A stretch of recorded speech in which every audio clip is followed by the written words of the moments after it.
Dale and I met at Northwest Missouri State University when we were college students, and he was a handsome baseball pitcher, so I just started following the baseball team, and we got married soon after that and moved into a trailer and started our family. When I met Dale, I think I just knew right away that he was who I wanted to marry because he just made me feel safe.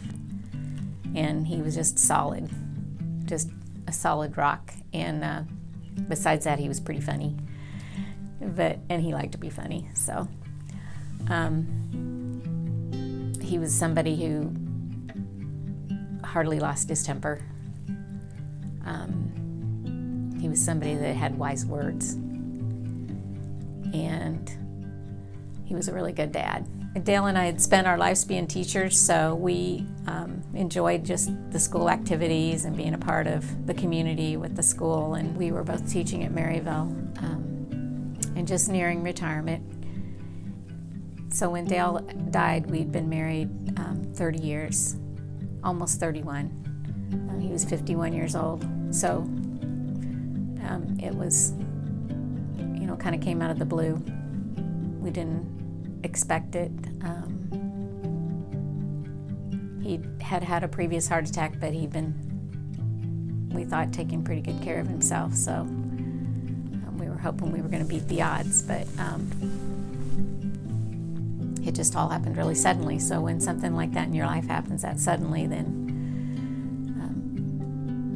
it's kind of like starting over again. Dale and I were going through some planning to move to Platte City so we could be with our kids as soon as we retired, and so the plans were already kind of in progress. It was something we talked about a lot. And so after he died, I would come on the weekends and I would stay with my kids, and started going to First Baptist with them. And I just remember the flood of support that the church gave to particularly Amanda and Zach,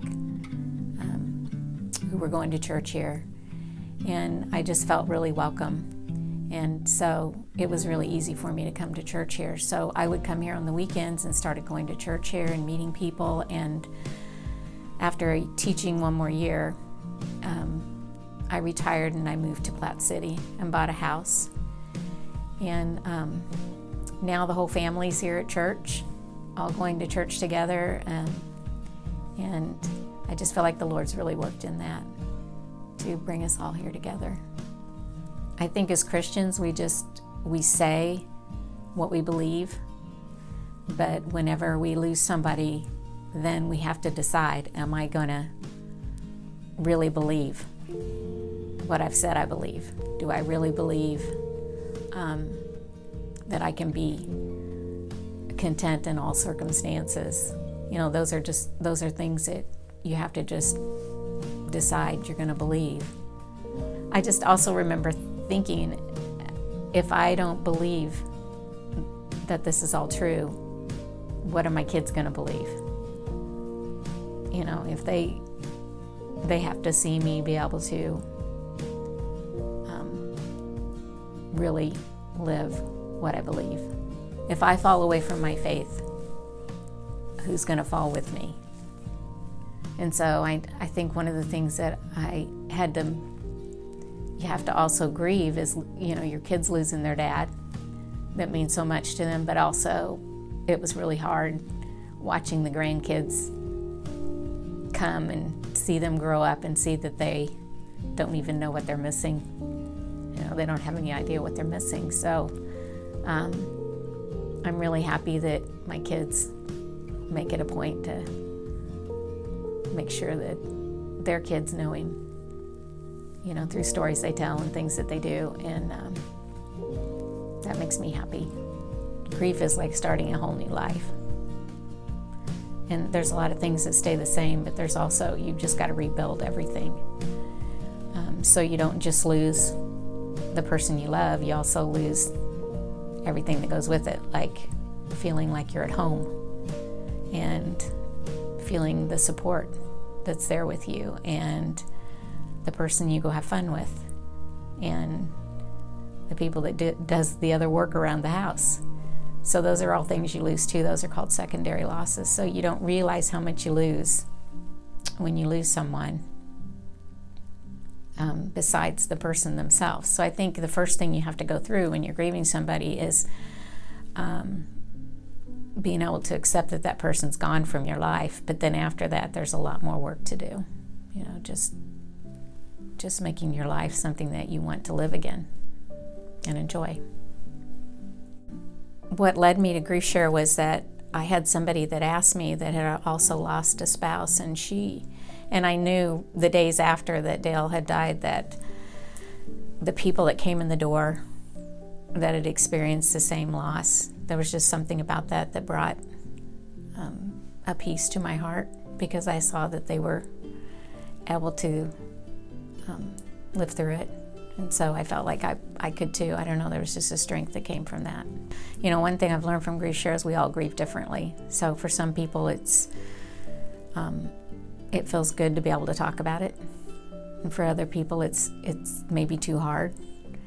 But for me, it was just a place where I knew that I didn't have to keep up the pretenses, and I could join a group of people and be able to just sit with them and feel the grief, you know, instead of just moving along with my day and trying to act like it wasn't there. The GriefShare videos gave me experts on grief to listen to, and also people on the videos would share their stories of what they had been through. So we were all going through it together, new. So I think that made it helpful too. One of my very favorite things about GriefShare is when I see other people in the group start to encourage one another, and it happens all the time. And so there's just a natural thing that happens where people start communicating and sharing and talking after they've been there and got to know each other a little bit. So whether you come and talk or not, you're going to benefit from it. But it's a chance to minister to other people, or to help other people in the group that are going through what you're going through. So I think we tend to avoid people that are grieving because we don't know what to say. And I know that they appreciate you just acknowledging their grief and not having the right words, but just not being afraid to join in it with them. You can't explain grief. I mean, it's just something that if you haven't experienced it, you can't know, and that's a good thing.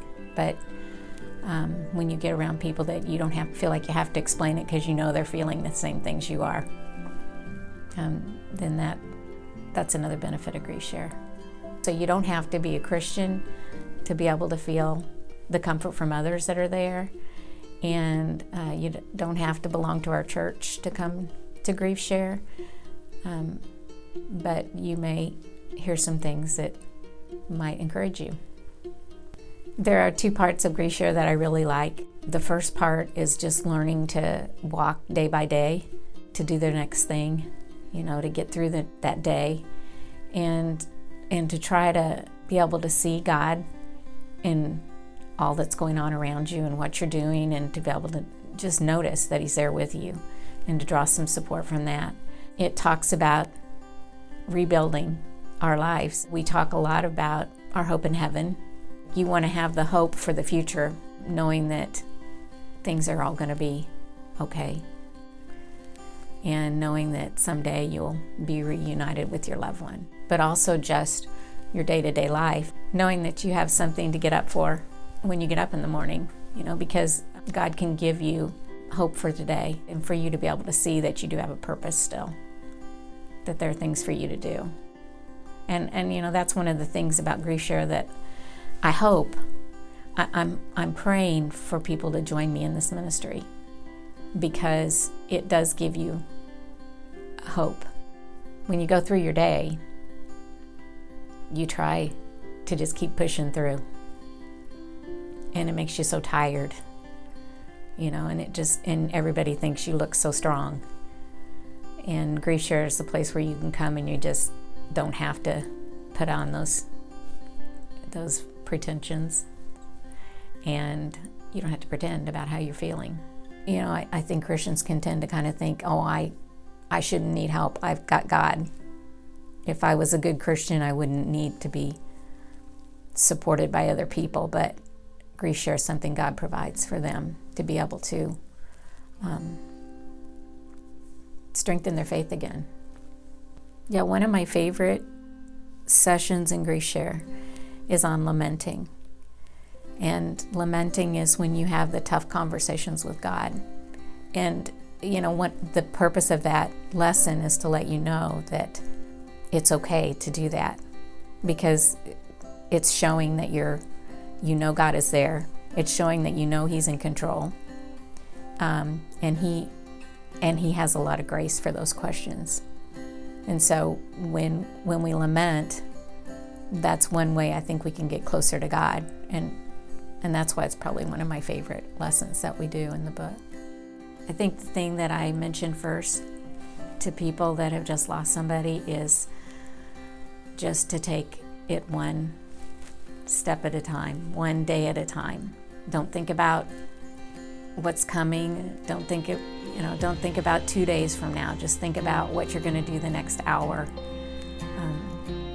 because God's going to be with you in that next step, but you can't see it right now. So you just stay right in the moment and do the next thing. When I first started GriefShare, one of the verses that I based it on was 2 Corinthians 1:3-4. Praise be to the God and Father of our Lord Jesus Christ, the Father of compassion and the God of all comfort, who comforts us in all our troubles, so that we may comfort those in any trouble with the comfort we ourselves receive from God.